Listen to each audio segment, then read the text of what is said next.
भगवान का नाम जपने के लिए किसी विशेष स्थिति, स्थान या विशेष दिवस की अनिवार्यता नहीं है। भगवान नाम जाप तो कभी भी किया जा सकता है।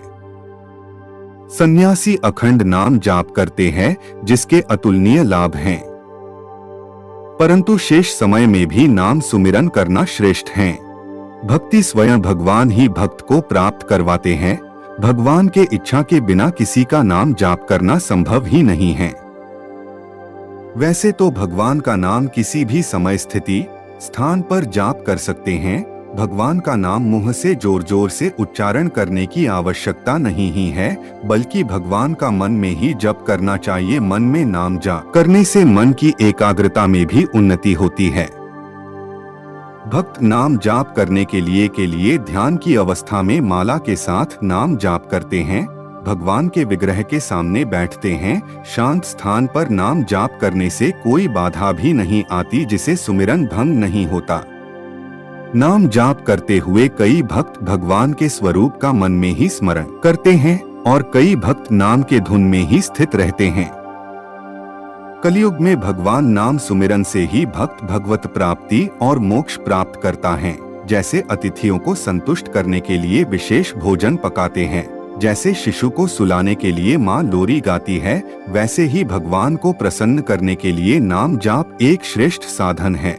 नाम जाप के अनंत लाभों को लिखकर बताना संभव ही नहीं हो सकता, क्योंकि भक्तों ने भगवान नाम जपने से इतने लाभ प्राप्त किए हैं कि इसे खोजने निकल पड़े तो लाखों जन्म भी कम पड़ जाएं। महर्षि नारद मुनि एक काल में विद्याहीन, बलहीन, दासी पुत्र हुआ करते थे।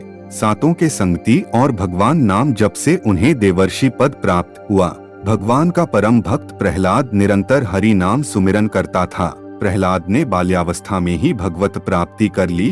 भगवान ने हिरण्यकश्यप से प्रहलाद के प्राणों की रक्षा की। प्रहलाद अंतिम समय में मृत्यु लोक छोड़कर भगवान के परम पूज्य धाम वैकुंठ में गए। महाभारत काल में मैत्रेय ऋषि की कथा है। भगवान नाम के प्रभाव से वे एक कीड़े से ज्ञानी महर्षि में परिवर्तित हो गए। भगवान नाम जाप के लाभों पर ऐसी असंख्य कथाएं हैं। भगवान नाम सुमिरन से ही कई भक्तों के जीवन में ही अद्भुत लाभ हुए हैं। नाम जप कीर्तन की महिमा अनंत है। यज्ञ, पूजा, होम आदि से भी नाम जाप कीर्तन की तुलना नहीं की जा सकती। नाम जाप करने के लिए किसी विशेष स्थिति या स्थान पर होना आवश्यक नहीं है। भगवान नाम किसी भी समय मन में ही भगवान के स्वरूप को ध्यान कर लिया जा सकता है। भगवान नाम जाप कीर्तन सबसे श्रेष्ठ साधन है भगवान को प्राप्त होने का। नाम जाप से जीवन में भी असंख्य क्रांति संभव है। वेदों, पुराणों में नाम जाप कीर्तन को ही श्रेष्ठ और अतुलनीय कहा गया है। जब भी समय मिले भगवान का सुमिरन करना चाहिए। इससे भगवान भी प्रसन्न होते हैं और हमेशा कल्याण ही करते हैं। अगर वीडियो अच्छी लगी हो तो वीडियो को लाइक करें और चैनल को सब्सक्राइब करना ना भूलें। धन्यवाद।